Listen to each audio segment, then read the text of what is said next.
honored to kick off the session. And we are particularly pleased in talking about the future of federal spending to be partnering with the Fairfax County Economic Development Authority, which has been a great partner, particularly of late, in helping us to develop both the talent, both around Fairfax and further afield. We have a wonderful Center for Government Contracting, which is running the series and has been doing a beautiful job of convening industry, academics, talent pipelines on the big issues affecting the future. So you'll hear from the director of the center in just a moment. Right now, I'd like to welcome and turn it over to our partners now in this effort, the Fairfax County Economic Development Authority, which is headed by the incredible Victor Hoskins. Victor, welcome. Thank you, Dean. You're way too kind. Thank you for the opportunity to speak at this kickoff event today. I'm pleased that Fairfax County Economic Development Authority is the title sponsor of this event. It is appropriate that George Mason University is putting such a focus on government contracting because so many businesses in Northern Virginia are involved in government contracting. In addition, the students of George Mason often take positions at companies right after graduation. Fairfax County EDA is a leading partner with George Mason Center for Government Contracting because this industry is a cornerstone of the Fairfax and Northern Virginia economy. Consider some of these facts. Almost 80 of the 100 largest government contractors have their headquarters or have a location in Fairfax County. 5 of the 11 Fairfax County-based Fortune 500 companies are major government contractors: Booz Allen, General Dynamics, Leidos, Northrop Grumman, and SAIC. Businesses in Fairfax County won $29.4 billion in federal contracts in fiscal year 2020. That is the second highest total of any locality in the United States. Specifically, $15.3 billion of that was DoD contracts, and $14.1 billion of that was civilian contracts. But 44% of all government contracts awarded to businesses in Virginia landed in Fairfax County. And let me give you some more details. Small businesses received $9.5 billion, or 32% of these contracts. Minority-owned businesses, $5.2 billion, or 18% of these contracts. Veteran-owned businesses, $2.7 billion, or 9%. Disabled veteran-owned businesses, $2.1 billion, 7%, and women-owned businesses, $2.7 billion, or 9%. Fairfax County is the #1 locality for COVID-related procurement, $4.7 billion in fiscal year 2020. That is amazing. Many companies attribute their success in government contracting field to their location close to government agencies so they can interact more easily. Government contractors are such a huge component of our economy and a key reason why our economy is so resistant, so resilient to recessions, to depressions, to economic downturns when compared to other regions. For example, when the economy is down, government programs often ramp up. And when war breaks out, defense-related activity ramps up. That activity also benefits private sector companies that do business with government agencies, and it benefits the communities where these companies are located. Government contractors are on the cutting edge of technology. The internet, originally called ARPANET, was created by DARPA, working with government contractors. Much of the technology in your smartphone, such as global positioning and voice recognition, were created here where research agencies work directly with government contractors. In addition to that, we have the CIA, the National Geospatial Intelligence Agency, the National Reconnaissance Office, and the Transportation Security Administration, all based in Fairfax County, all do critical work on national security, all rely heavily on government contractors to achieve their mission critical work. If you would visit workinnorthernvirginia.com, you will see the many jobs that government contractors have open in Northern Virginia. New directions in federal spending is a great topic for a university-based organization such as the Center for Government Contracting to tackle. On behalf of Fairfax County Economic Development, I thank you for the opportunity to sponsor this event, and I'd like to turn it over to Jerry. Victor, thank you very much for your incredible comments. It was great to get some of the details on the impact of Fairfax County, which we feel every day. As you know, George Mason is in Fairfax County, at least our Fairfax campus, and that's where I sit. And as the Center Executive Director for the Center, I'm very pleased to partner with you all on this series. It's a perfect match for our focus, which our focus is on bringing together government, industry, and academia to collaborate and address the problems and challenges facing our $500 billion plus community. And Dean Maureen Piperell was kind enough to make the mistake of hiring me several years ago. And so we're excited to do this work with you. And I think our panel today reflects that conversation. We do research, education and training, and then events or collaborative activities around the major issues that face you, Victor, and your companies, the companies on this call, as well as government agencies across the community. So, and we couldn't have a better conversation than to have Mr. Ross Wilkers, who's one of our most indefatigable journalists covering the government contracting community. He's been a strong supporter of ours. And then a CEO, Mike Saunders, who's on our advisory board and very dynamic speaker. And then our government representative, Mr. Dave Zvenyach from the General Services Administration, who we're very excited to have him as well. So I'm going to turn it over to Ross, let him do the Maestro activities. And I, again, welcome everyone and look forward to the discussion.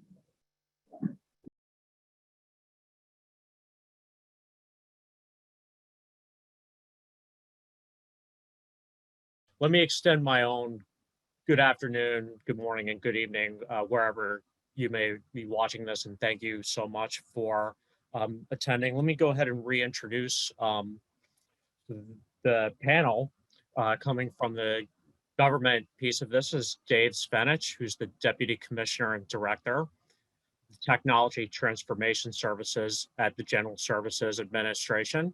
It's a lot of titles in there, Dave, but I hope we've covered them all, and we'll be covering all the different angles for that. And Mike Sanders, who's the CEO of Interactive Government, which was established in 2006. And so he's seen, let me do a quick count, 3 transitions from one president to another. Mike, I see Mike nodding his head. Since W. Bush, I've been doing government contracting. So yeah. So the transitions are from one administration to another is nothing new for Michael, and so we look forward to having his business perspective. And so just to kick things off, we're about to finish month number 3 of the new Biden administration and hearing initial glimpses, and there was a budget blueprint at least released last week of where their priorities are and where those dollars are going to be allocated. But beyond the top line number, which of course has a big system and process that it has to work itself through, there are at least some broad starting points that at least we as observers and Mike and Dave as participants and leaders in this entire public sector ecosystem, we're going to be using as a launch pad to facilitate those discussions and carry out the missions of government agencies and for industry to play their part in it. And so, Dave, since you're the GSA person and the government person, you get to go first. And it's on the agenda for all the audience to see. But let's start by hearing from you the 4 big spending priorities that have been laid out in the Biden's administration, and just where you see not just GSA's role in that, but specifically the TTS role in that. So over to you, Dave. Awesome. Well, first of all, thank you so much for having me here today. It's a pleasure to be here, and thanks for the question. So just to give you a little bit of context of where I'm coming from too, because I think that might be helpful. This is actually my second time at GSA. The first time was originally with the 18F organization, and then spent a stint with the Federal Acquisition Service Office of Systems Management. And then leaving government, I spent a number of years working with a number of different companies in Fairfax and beyond, related to helping government and industry work better together. And so when I rejoined government, one of the things that's really been excellent is to sort of remember my experience on the other side, and trying to bring that to bear here today. So just to give you some sense of where I'm coming from, the president articulated sort of 4 key priorities for the government. The first is obviously responding to the immediate pandemic and ending COVID-19. The second is related to economic recovery and promoting an economic recovery by and for Americans. The third is addressing the racial inequity and the broader needs for diversity, equity, and inclusion and accessibility. And then the last is responding to the climate crisis and ensuring that we're doing everything that we can as the government to respond. And to that end, GSA has a major role in each of those particular priorities. And then technology also plays a very significant role with all those priorities. One of the things that I tell folks is that my return to government was actually largely inspired by the fact of that the transition really indicated that there was a desire to have technology at the table and technologists at the table when we're making policy decisions. And that's really manifested in the work that happens day to day as part of the new administration. The expectation that not only are we going to need technology, but technology is going to be critical to the success of all of the programs and initiatives that we do in the federal government. And to that end, there's significant evidence to that in the form of the American Rescue Plan, which provided roughly $2 billion across CISA, the Technology Modernization Fund, U.S. Digital Service, and the Federal Citizen Services Fund, which is within Technology Transformation Services. And so a lot of the work that I'm doing day to day is trying to think about how we can support our agency partners as they're working to implement their parts of the American Rescue Plan and the broader priorities of the administration. And then also making sure that we are supporting in our own ways within our work, those 4 key priorities. Again, COVID, economic recovery, the diversity, equity, inclusion, and accessibility, and the climate crisis. I'm happy to get into all of those details, but I'll stop there. Just to bookend on that before bring Michael into the conversation, I think it's worth a reminder to the audience, and Dave, you're probably going to nod your head in agreement for this. So GSA's customer base is the government, and it's basically, you name the federal agency, they're a customer of GSA. And so so there's clearly, and this is not a commercial for GSA, it's a statement of fact, there's a knock-on effect throughout the government to the things that GSA does. You bet. I mean, it's literally, GSA is a service provider to the federal government, whether it's the buildings where people, well, not right now, but whether we're providing buildings in the federal facilities, the Federal Acquisition Service itself puts through about $75 billion a year in just contractual services, and then we do touch every single agency and in multiple ways. And so there's a significant multiplier effect that you get when you work with GSA. And that's actually part of what makes the work so exciting, is that my mission is helping other agencies on their mission and delivering for them. And then, so Mike, who's seen all the transitions since W. Bush in 2009, when you see a new administration lay out some new broad priorities, so what goes into you formulating that as a strategy for the business, and how do you use those as a conversation starting point with a customer like Dave, or a prospective customer? Sure, good question, Ross, and thanks, and thank you, Dave. you know, federal contracting is sort of a marathon. It's not a sprint, right? And you know, even through an administration that is reelected, you know, that's only a couple buying cycles for the federal government. You know, even if there's someone in the White House for 8 years, that's, you know, maybe three buying cycles, right? And so you can't really base your whole strategy off what each administration is going to make their priorities, but you do have to sort of realign your business strategy, you know, with where the money's going to flow. And you know, to your point, Ross, so GSA is within every federal agency, and they have, you know, I've thought over the last few years set some outstanding trends which are sort of taking hold within industry, like the self-scoring, you know, the consolidation of the max and all that.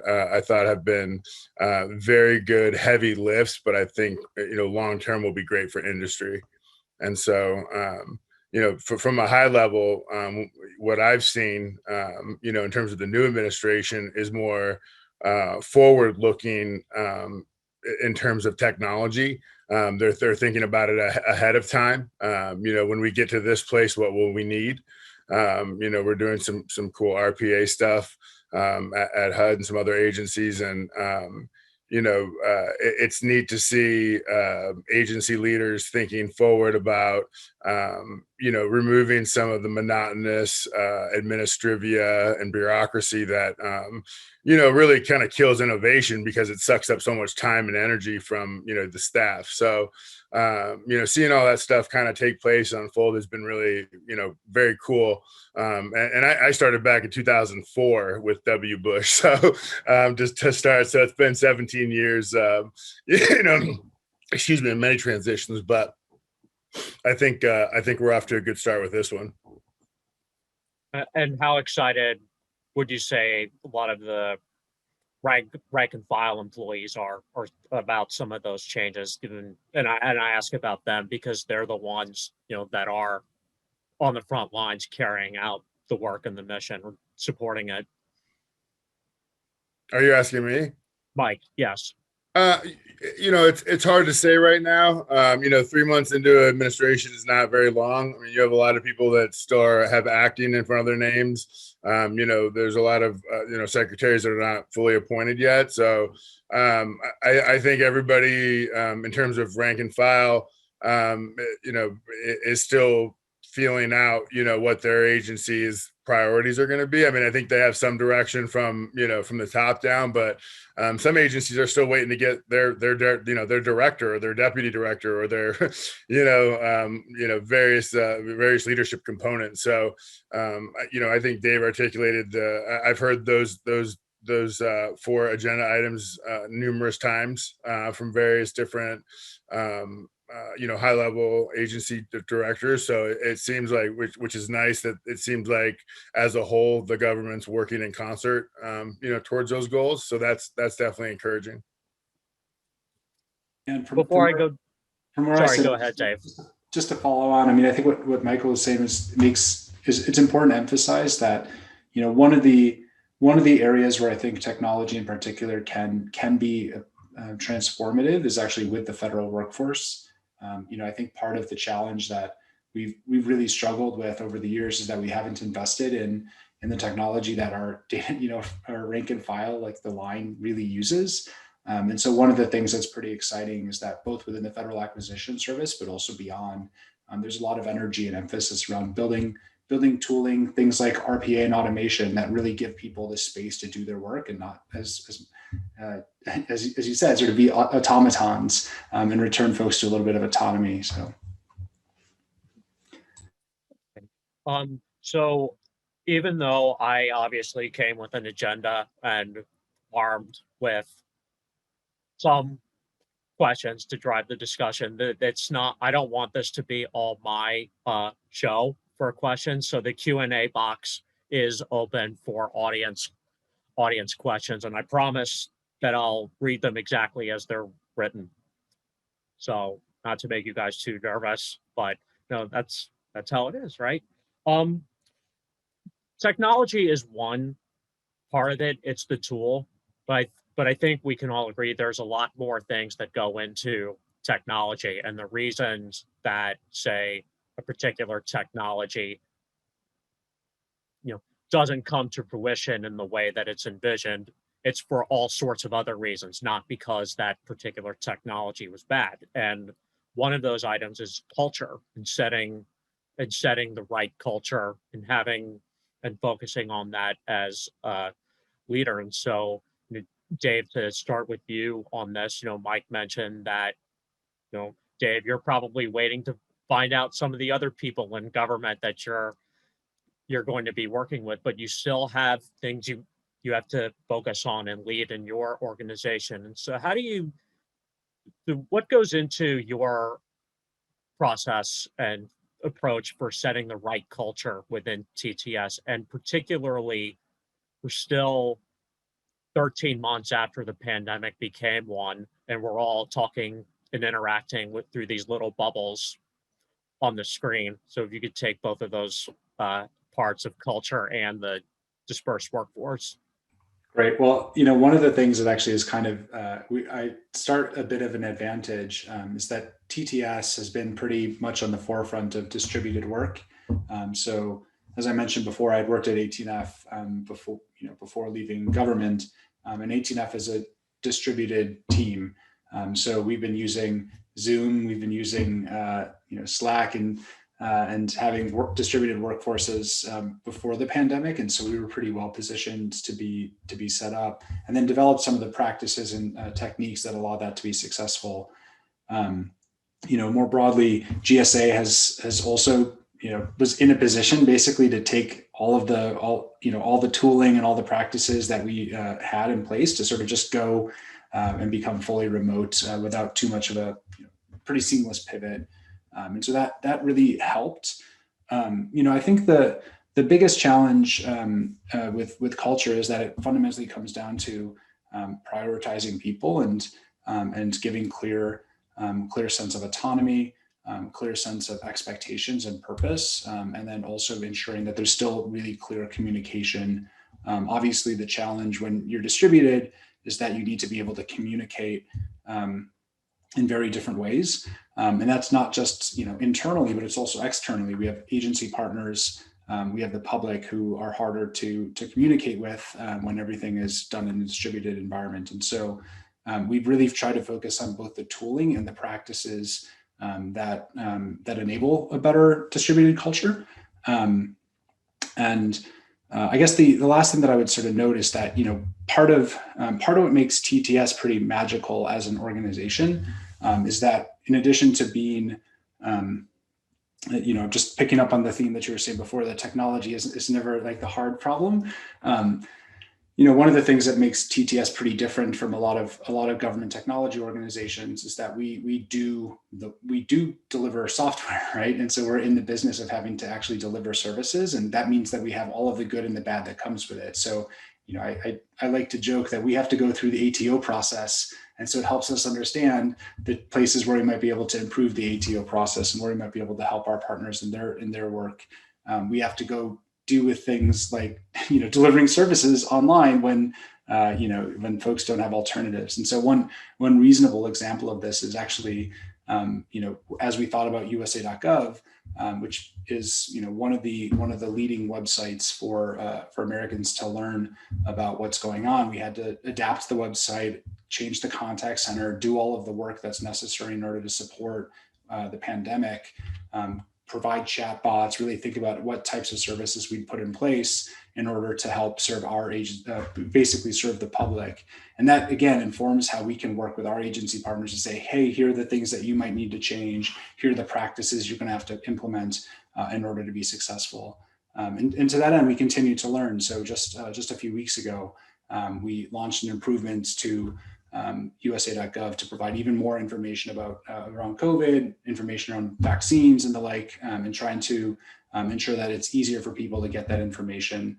And again, that's both the technology bit, but it's also the culture, the expectation of continuous learning, the ability to sort of make sure that you're adapting and communicating really effectively.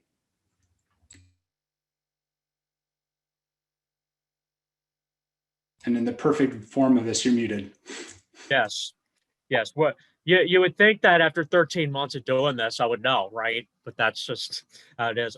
So Mike, culture, leadership, and having that right environment, and particularly, I'm interested in your perspective, given your company status as a small business. I've had an impression when we talked to discuss this, you know, a lot of your company's employees very, very well, and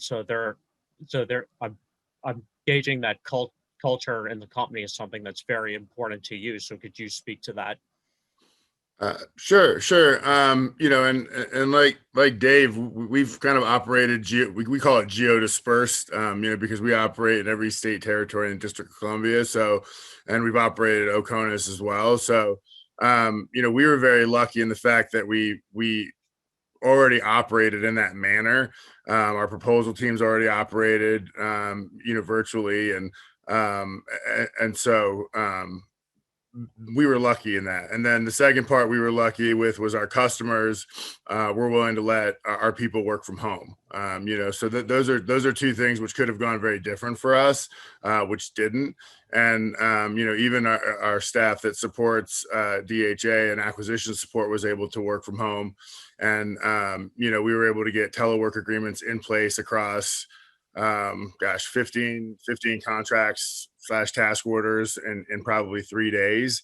You know, so that's a big kudos to, you know, across, I mean, that's across federal, civilian, National Guard, DOD. I mean, everybody was really willing to work with industry, at least as far as I heard. And I heard that across, I mean, I talked to a lot of small businesses. I'm on numerous boards with other small businesses. And for the most part, I heard really great things just about, you know, customer willingness to work with the contractors. So, and contractors willing to, you know, to work with, you know, customers too. So, and, you know, in terms of culture, it's not something that you can just will or wish to have. It's something that you have to build over numerous years. So if you had it when the pandemic hit, you know, then you were in a good place, right? You had a shelter in the storm, which is your culture of operations and performance. And if you didn't, then you know, you were going to have a little bit different of a situation. But you know, in terms of leadership, you know, during the pandemic, and I said this numerous times, you know, if you're a leader, a CEO of, you know, SES, or, you know, you lead an agency, you should really be calling your people and asking them how they're doing, not what they're doing necessarily, because everybody has a different situation at home. Everybody has a second, you know, different second and third different order of consequence, which they may be dealing with. You know, they maybe look healthy to you, but maybe they have, you know, something in which they can't, you know, risk being out and about. So, you know, the interesting thing about the pandemic was the wide variance of, you know, impact it had on people's lives, you know, from zero essentially to completely devastation. And so that was interesting to deal with from a leadership perspective, you know, because you had to keep that in mind, you know, that people were dealing with very different situations at home and very different impacts to their lives, you know, based on how they experienced the pandemic. Yeah, employee, from other leaders that I've spoken to, like this whole idea of empathetic leadership and employee engagement has been priority one, or priority 1A, on top of just operating a company. So, okay. Mike, I'll take this one to you first. You mentioned this earlier, and some of the moves that you've seen in the contracting space to make the government an easier customer and a better customer to do business with, such as the schedules, consolidation, and other ones. If you could quickly sort of mention those as part of your answer that I'm going to get to. Just what observations have you seen? Yeah, and how would you assess those some of those items that you mentioned, and also speak to how they can set the appropriate barrier of entry that the government has to have to decide, you know, which industry partners that it wants to bring in.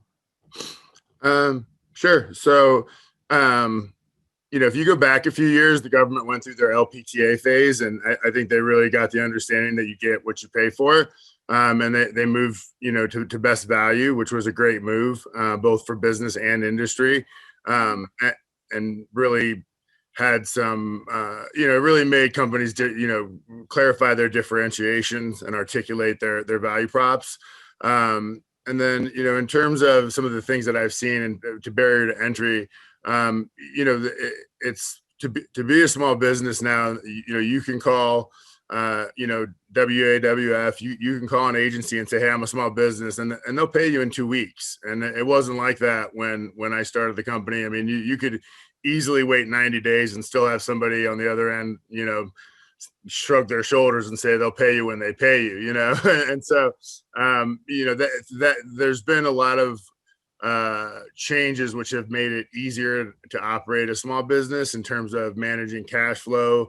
The interesting thing that I've seen over the last few years is how big some of the set asides have gotten. We're a small business, and we went after over $1 billion worth of work, last year. And that was just on 2 contracts that we pursued. I mean, so some of the set asides have just gotten so huge that if you win, you're going to graduate, from small business or whatever other designations you have almost immediately. So, just preparing for that ahead of time, having a plan, I think is wise. Great. So Dave, being a good customer, being an inviting customer, but also there should, in some sense, be a bar to clear for industry because that incentivizes competition. So go ahead. Fair enough. Well, first thing, as soon as Michael said it, I had to pull it up. But earlier today, I was looking at a training documents that we were using. Just happened to be looking at it from for different purposes today, but it's too good to not share. So there was a quote on one of the pages where it said, "As I hurtled through space, one thought kept crossing my mind. Every part of this rocket was supplied by the lowest bidder." And that was John Glenn. And it just reminds me of how far we've come, just to say, like, we probably shouldn't do that anymore. We should really be focusing on best value. And so it's just too good to not share. I think part of what I think is really interesting about the barriers to entry is that we want to make sure that the barriers are in the right place. In other words, we don't want to make getting to work with government to be hard for the sake of making it hard. We want to make sure that the barriers are appropriate for what the requirements are. If there are requirements that require certain expertise or specialization, we want to set the vendor and community up for success so that they can actually deliver that particular expertise. If they don't have it, then it's really setting them up for failure and setting ourselves up for failure. And so it's really trying to make sure that we have really clear evaluation criteria, that we're communicating well with industry about what our actual needs are, having a bit of humility and honesty about when we don't know what our needs are, and really trying to think about how we're actually evaluating expertise. One of the things that I often think a lot about is risk and risk management. And you can't really just pretend like risk is going to just go away. You have to manage it and you have to de-risk it. And so one of the things that I think we do quite well, though we always can improve within TTS, is think about how might we de-risk the acquisition process, both from our perspective, but also from the industry perspective. How are we using potentially phased evaluations? How are we using oral presentations appropriately? How are we asking for the right types of case studies and source code repositories where appropriate?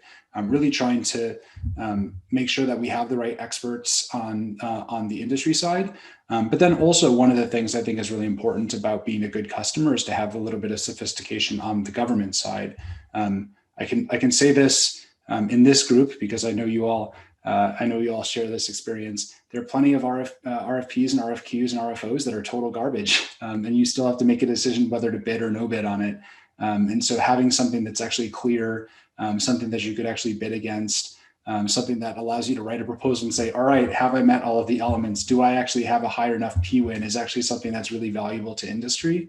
And so making sure that you have somebody on the government side who actually knows what the hell they're doing turns out to be really useful. And when it comes to technology, part of why I emphasize that TTS is sort of focused on, do by doing, is making sure that we have folks who have to live it and experience it so that they know what to ask for when they need it from an industry partner. Yeah, I put this further down the page on risk and tolerance of risk, but let's get right into that based on Dave's comments. Just to follow up with you, Dave, on that. So embracing the right level of risk can sometimes be risky in and of itself, right? And so we're introducing kind of a paradox in there by design for this conversation. So how do you find what the right level is, and how do you tolerate, say, maybe lack of success the first or second time in when you're doing a new technology or program? Because as we talked about before, the reason technologies don't work out is probably because of other things, not because of the tool itself. Well, I think of this in a couple of ways. And first, I'll tell you sort of a joke, but there's a bit of truth to the joke too. So I've been playing board games with my kids, and one of the board games that we play is Risk. And so the board game Risk, for those of you who don't know, involves the goal of global world domination. And it turns out that an MIT grad student at one point ran a Monte Carlo simulation to figure out whether there was an optimal strategy to win the board game of Risk. And it turns out that there is. And there are two elements, there's more, but the two elements that I think are really useful. One that's important is that you have to attack. You can't just be in defense. You have to be sure that you're actually going and really trying to go after it. You can't just like wait and hope that others are going to, solve the problem. You have to have an attack mindset in order to win the game of Risk. But the other one that I think is also really valuable is that you have to win small continents first. In order, for the board game, you get a troop bonus if you have, Australia and South America. And so the way that you win Risk is to go after small continents first. Why do I bring that up? In the context of our work, what we think a lot about is how do we both actually start to get out with our products and start to get feedback and validation from end users, and really start to test our hypotheses and prove that there's value or not. And really importantly, proving when there's not value, getting out of the game entirely. And then also making sure that we do think about iterative wins and building upon those iterative wins, and getting the small continents first. That's the way that you win the board game, and it's good lessons learned for how you might win in real life. Well, I'll have to play Risk at some point, for as long as we're cooped up in our houses and until the end of this pandemic. But so, Mike, what stood out from Dave's comments there from the industry point of view, and how do you think about the idea of risk? Because I'm sure there's kind of a motivation from the business perspective, right, to maybe push your agency partner and customer to maybe take on a little bit more risk. I thought Dave's examples were fantastic, in terms of small wins. And I think one of the things that the government within itself that they've done, which has been outstanding, is they sort of took away this stigma of, we can't fail, or, we can't, try something that's risky because, we'll suffer for it. Our career will suffer for it. When they started creating things like OTAs and SBIRs and other ways, in order for people to sort of get in the game. And one of the risks I just recently heard, at the Purdue Research Foundation, and they talk about their gap is that they have all these inventors that love to invent, but they don't want to go after government contracts, and so, and she mentioned one guy that has like 22 patents, that some of which they'd love to get, but, he doesn't like dealing with government contractors, doesn't want to sign an NDA, doesn't want to, sign, anything really. And so, there is that gap there. And I think they've done a really good thing by taking out sort of the stigma around failing when you're trying something new and you're charting new territory. You can't always guarantee the outcome. And you very rarely can guarantee the outcome. So, how do you mitigate the risk? I mean, Dave said it. You do small wins, or within Agile, I think they call it sprints. 2-week deals where they iterate, and if you're making progress, you continue to iterate. You do a pilot, and or a couple pilots or a few pilots, and whichever one goes the best is the one that goes live. And we've been through that process a few times, and it always seems to work very well for both industry and for government. Because neither one is putting out too much at a time. The government's putting out a little bit of money. The contractor's putting out a little bit of resources. And did that part work? Great. Okay, well, let's move to let's move to Australia now. Let's move to the Philippine Islands. We'll make our way around. So I think there's a lot of great things happening from the government side.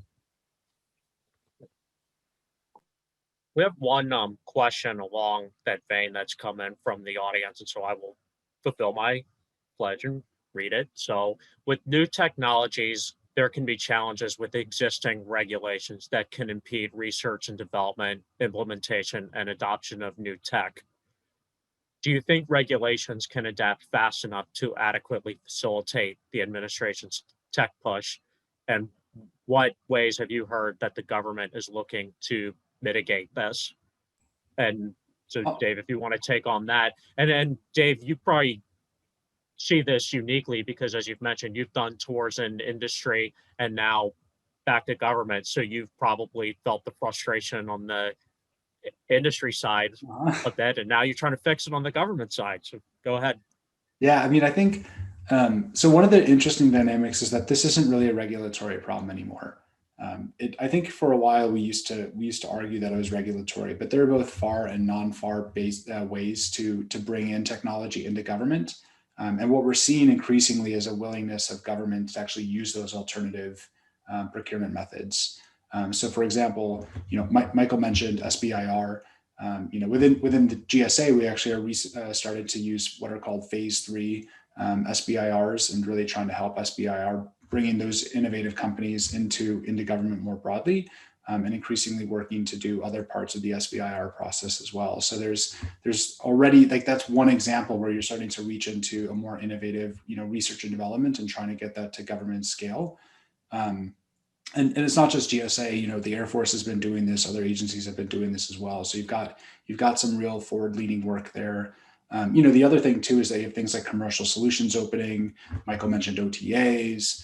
You have CRADAs and BAAs. There's all kinds of stuff that the government can do that are non-FAR based. And one of the sort of exciting things that I've seen is the Department of Homeland Security's Procurement Innovation Lab, and how they've been really trying to push innovative procurement methods in the FAR.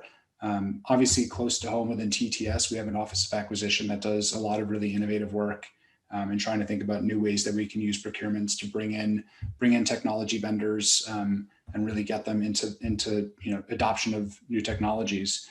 So I do think it's a bit of a I don't think we can rely on the excuse anymore of not having the right regulatory framework. Obviously, there's improvements that we can get along the way, and there tweaks and certainly new tools to the toolbox that could be useful.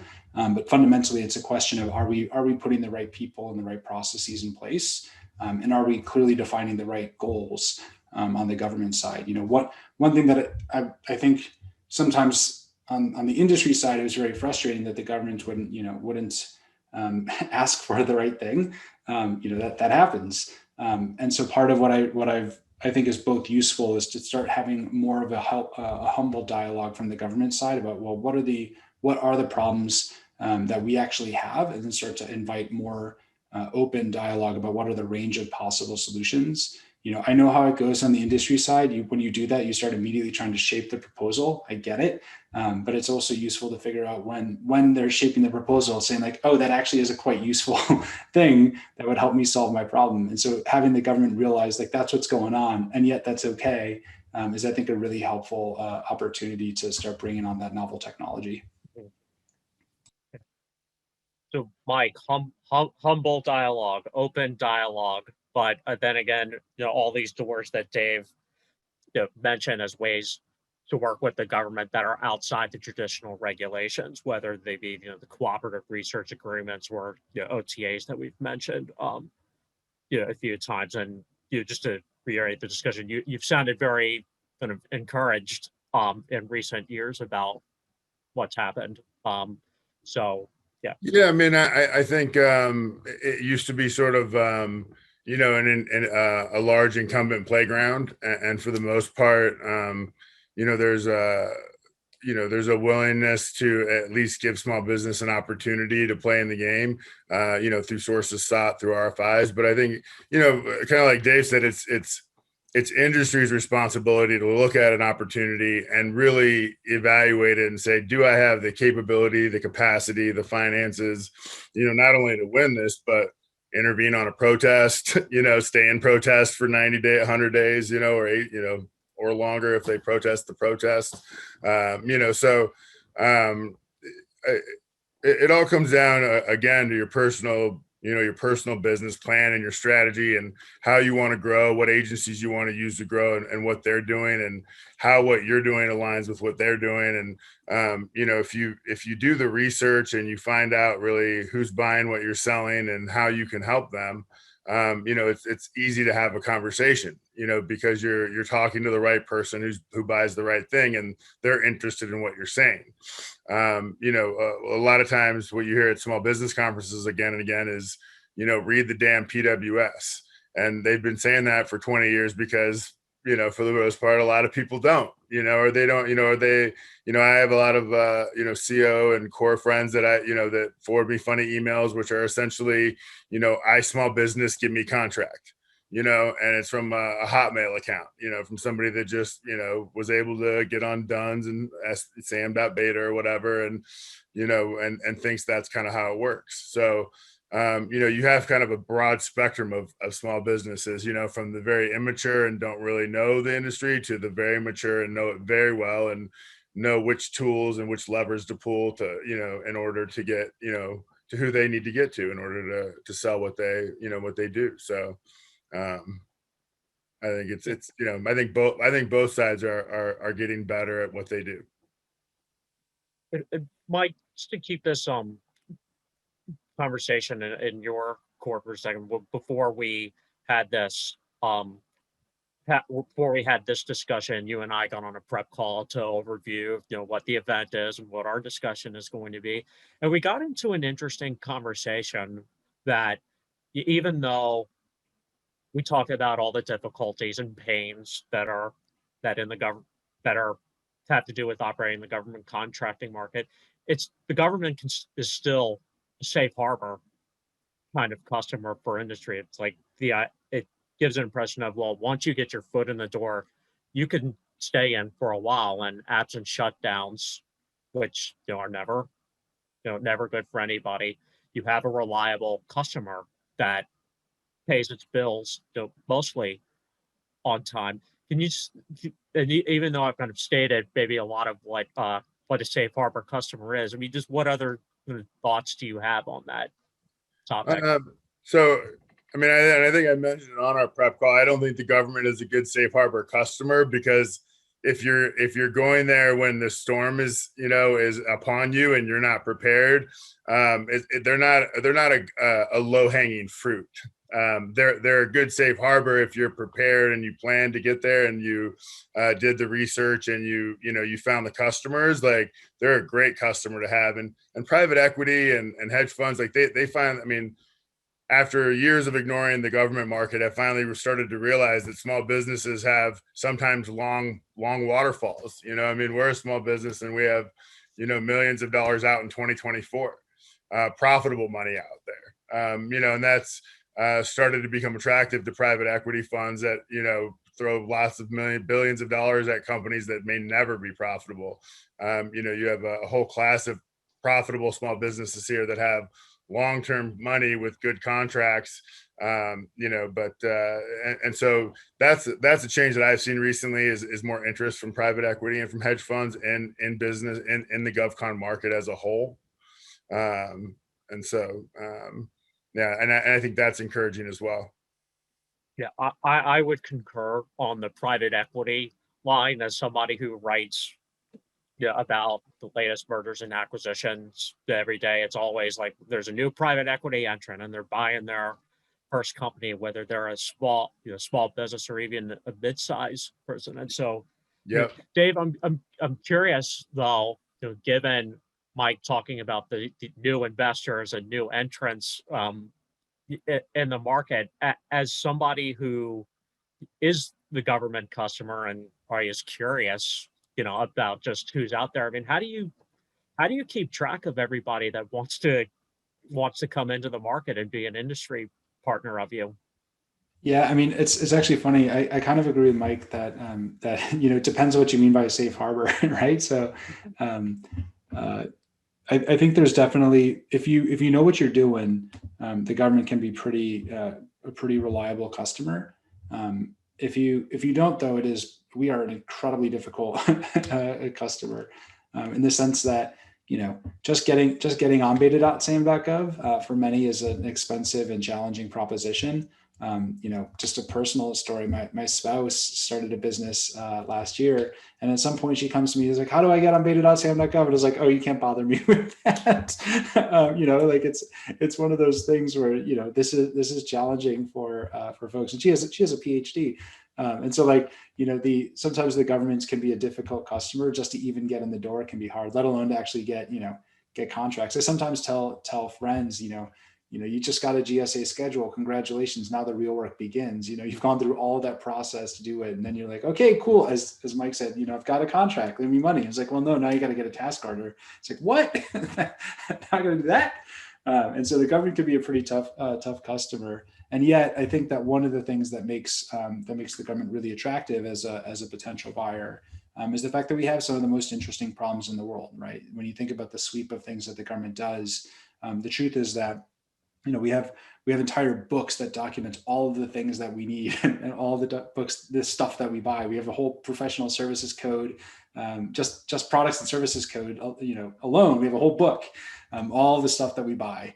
And that means that there's a lot of opportunity, frankly, for industry partners who have a particular skill set or have a particular way of working.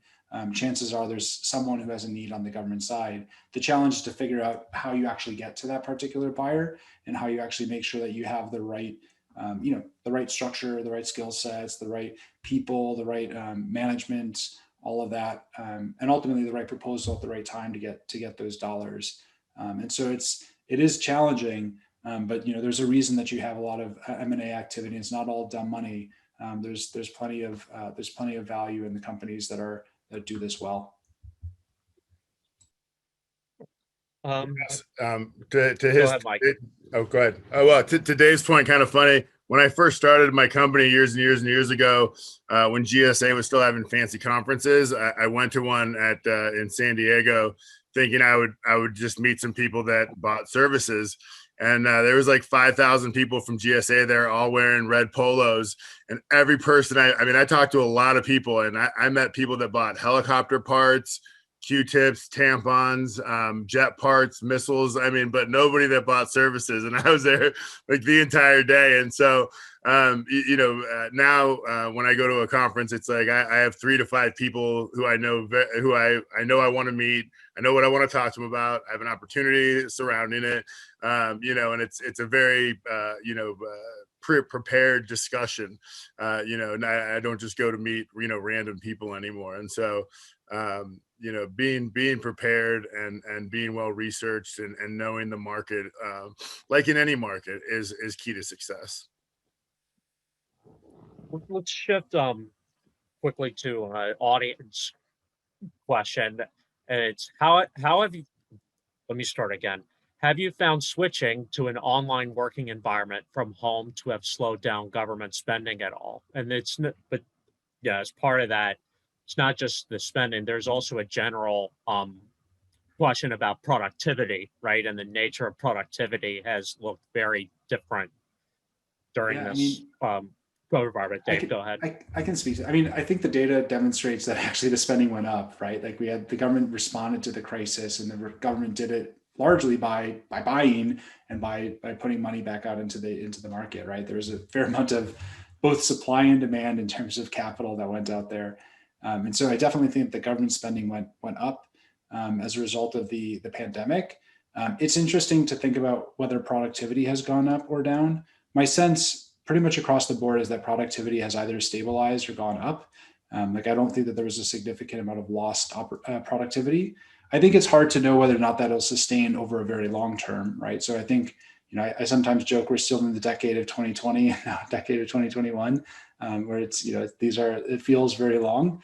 And so, and yet there will be a day when things return to some form of normal. And it'll be interesting to see whether or not the government returns to a more traditional workspace or workplace, or whether it'll continue to look more like this, or some sort of third space. But one of the things that I think is really, I've been really proud of with the government is that the folks on the ground have really stepped up to the plate, and that's both on the industry side and the government side. People responded to the crisis by getting to work, even if that meant that they had to work from home.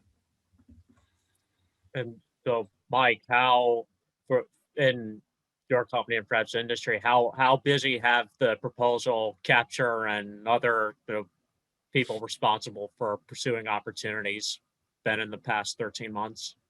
They've been busy. I mean, the thing is that, we've been doing this since 2004. So, I mean, some of the opportunities that we went after this year, like I've bid on 3-4 times now, and I've had and lost and then won back. I mean, so, being sort of deep into the industry for multiple years and multiple cycles, I've been able to see trends kind of like you mentioned across administrations and across, various, market moves, when the government has decided they were going to start, whatever it was, the LPTA craze or, whatever it may be. So, I think that, for my company largely, I've always looked at outcome. I've never been a micromanager. I've always just been outcomes based. So, when we have meetings set up and everyone shows up and is prepared, I know that they were doing what they were supposed to be doing. And, if they're not prepared, then we have a different conversation. But that hasn't really ever happened. But as I think I mentioned on our prep call, like I hire headquarters and executives very sort of thoughtfully over long periods of time, 6 to 8 weeks. I go out to multiple different arenas with them, meals, lunches, dinners, text messages. I have them do the Berkman test, and, I have my executive coach match up, to see how we'll work well together, if their style works well with my style. And I think something to consider, which maybe a lot of people don't, is, are you going to allow someone to be successful at your organization? Do you have the trust in them? Do you have the, security within yourself to hire somebody that's a high performer and then let them go do their job? Because what I've seen across a lot of small businesses is a lot of times they hire somebody that's a high performer and then they stranglehold them. And, with 22 gate reviews or something, crazy. So, you have to be, as a founder, as a CEO, you have to be willing to let go of some stuff and let people run with it and let them and help them succeed. And sometimes the best way to do that is just by getting out of the way. How hard is that sometimes to get out of the way? It's a little bit of a juggling act, and sometimes you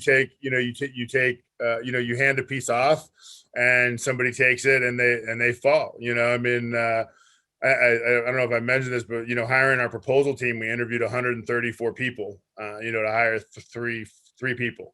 I mean, it takes a while. If you want to put together a high performing team that works well together, you have to do it thoughtfully, because you put together all A types that all want their way, and and none of them are going to back down. You're not going to have a good time. But putting together people that mitigate each other's weaknesses and amplify each other's strengths, that's a whole different type of A team, high performing team. And then you provide them psychological security, so that if they say something wrong or stupid or their idea doesn't work, no big deal. I mean, it happens all the time. I mean, I start a lot of sentences with "I'm frequently wrong," but my thought is, X, because I am frequently wrong, so, but providing that sort of culture and environment, I think, is key to being successful as well. Dave, what does that look like in the context of an organization like GSA, TTS, where you want, in order to make progress, it can't just come from Dave. It also comes from the people you work with, and probably want to give them the freedom to challenge you and say, when you say I'm frequently wrong, but the someone working for you can say, yes, you are wrong, and here's the reason why. So what goes into setting a culture like that in the confines of a org like TTS? Well, first you have to be frequently wrong, and so it helps that I too am frequently wrong, so that folks, when I say it, they know that it's true. The you know the interesting thing about, and this is true more broadly, but I want to just like emphasize within TTS. TTS is also really thoughtful about our hiring process. We have just an exceptional recruiting team. We spend a lot of time thinking about recruiting and onboarding talent. And it's meant that my leadership team is just, second to none. The other day I was meeting with our managers and supervisor cohort, and you have folks who have led 15,000 people as middle management, right? Like this is a really, really high performing organization. And we just have a lot of really great leaders coming from pretty diverse backgrounds, and letting them be successful and really asking them to do the work. And so part of that is I have the obligation, and GSA has the obligation to provide meaningful work for that team, right? And so the hardest part in many respects is to make sure that I'm setting direction about where the highest impact work is, and making sure that we're playing in the right places, and then making sure that the team has all of the resources that they need in order to go win. And to me, that's the mark of success, is that if my team is performing really well and I'm the weakest link, that's a really positive thing. And so, I'm fortunate to have a really great team that I work with. Unlike Mike, I didn't hire them. They were there before I joined, but they're really wonderful. And it provides me a lot of comfort knowing that they're here to deliver. They're here to help serve the American public, and I get to do my part to empower them to be successful.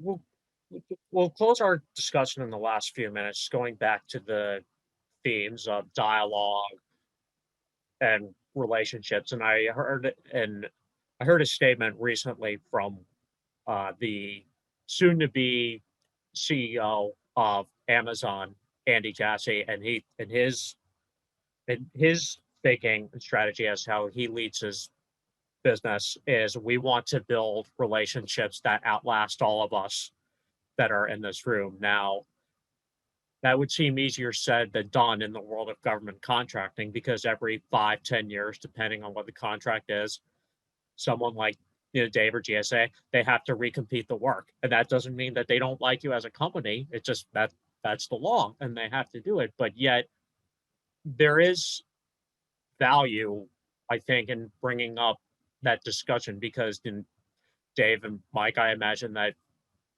at some point in the next 20-30 years, you're probably going to want to go off and fish or do whatever that you want to do in retirement. But just thinking about that concept of relationships that are there for the long term, how do you what are your thoughts? How do you think about that? Maybe start with you, Mike.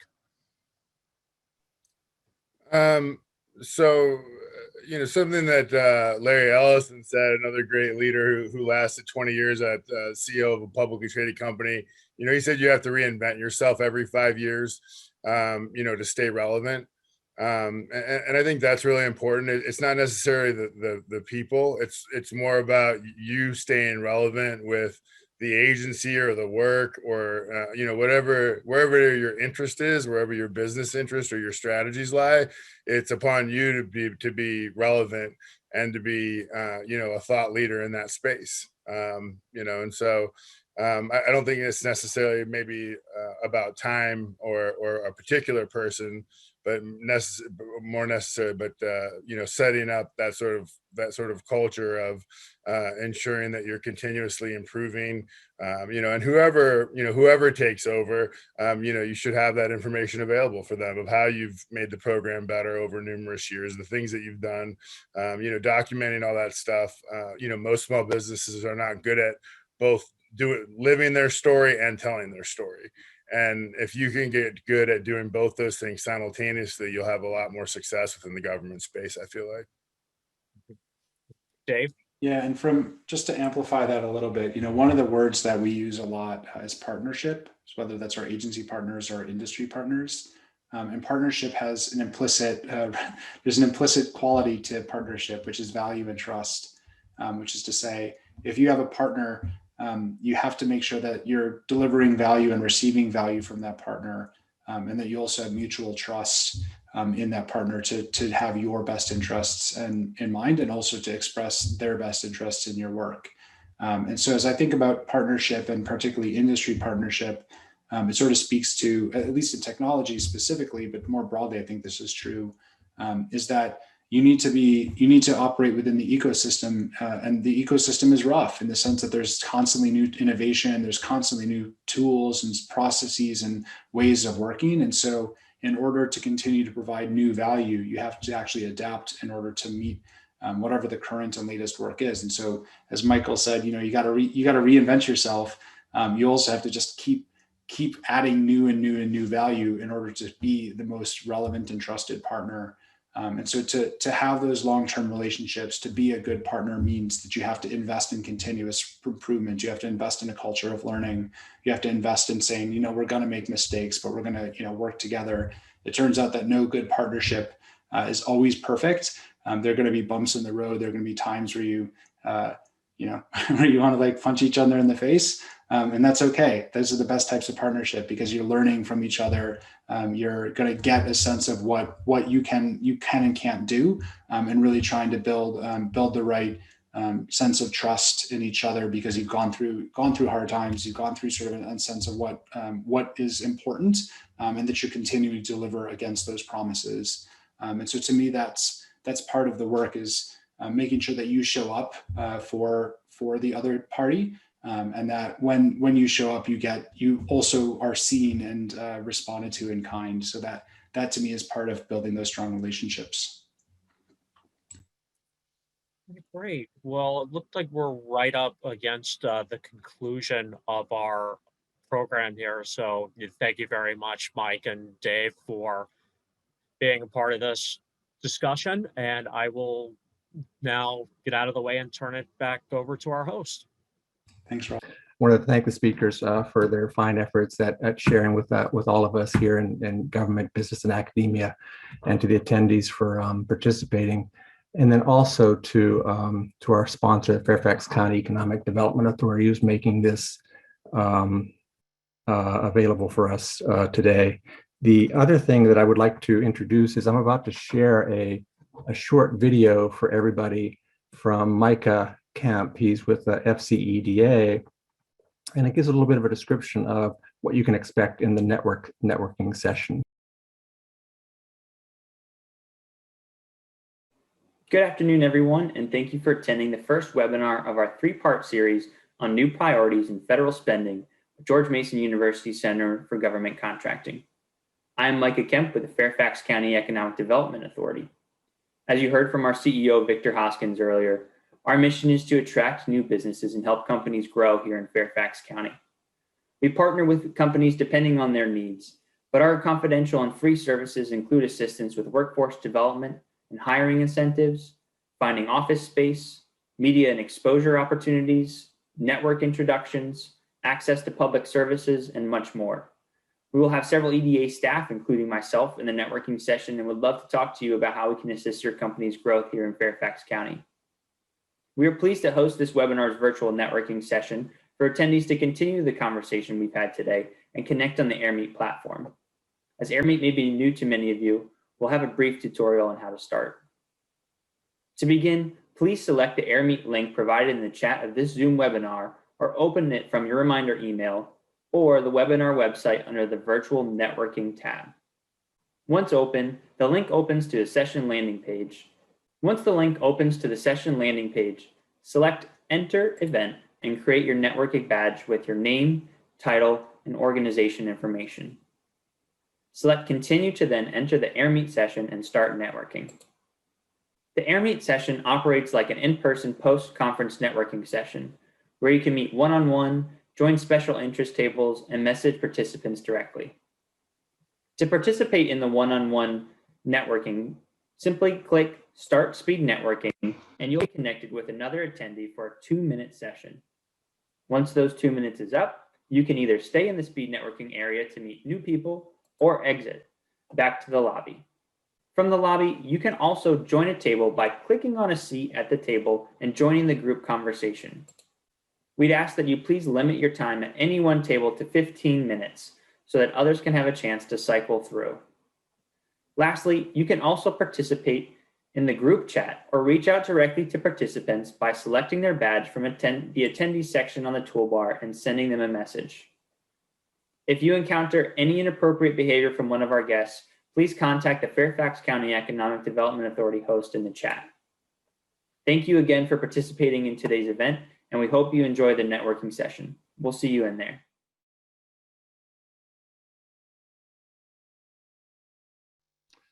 Thanks again. May your networking be fruitful, and best wishes for the day. Bye.